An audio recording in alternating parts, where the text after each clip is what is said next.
Hi, I'm Kate Whitney with Texas A&M AgriLife Extension Service, and today we're at the Community Wellness Center of the Baylor Scott & White Urgent Care Clinic in Killeen. We're going to be making hummus and veggie wraps today. So first, we're going to take some hummus and just spread it on here.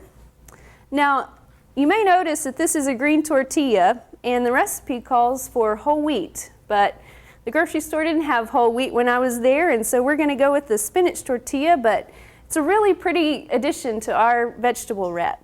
So now that we've got our hummus on there, I'm going to add some caramelized onions. Now, the trick to caramelizing onions is to just use a little bit of olive oil in a skillet.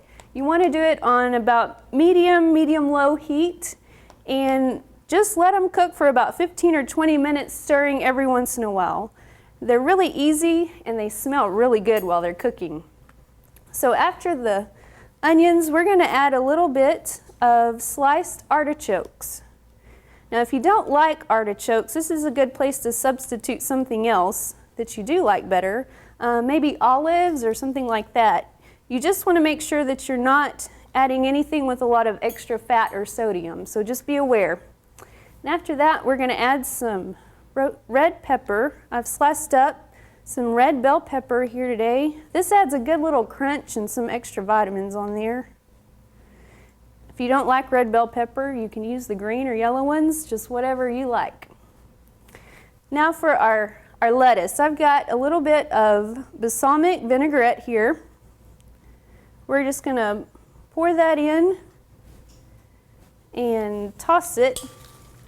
Spread that vinaigrette on there. This really adds a lot of good flavor. Now then, we'll add our pretty greens in. I think you've got a whole serving worth of greens and vegetables in this one wrap. And then to finish it off, we'll add a little bit of reduced fat feta cheese. Now, to roll it up, we'll just tuck in the edges and roll this up. Whew, good and full. And I'm going to slice it diagonal so we can have a pretty little wrap. Look at all those pretty colors and vegetables in there. Now today I've plated this with some whole grain pita chips and some fresh blackberries and strawberries, and we've got a healthy meal for dinner tonight. So the next time you're wondering what's for dinner tonight, I hope you'll consider Texas A&M AgriLife Extension, proud partners in health with the Baylor Scott & White Urgent Care Clinic in Killeen.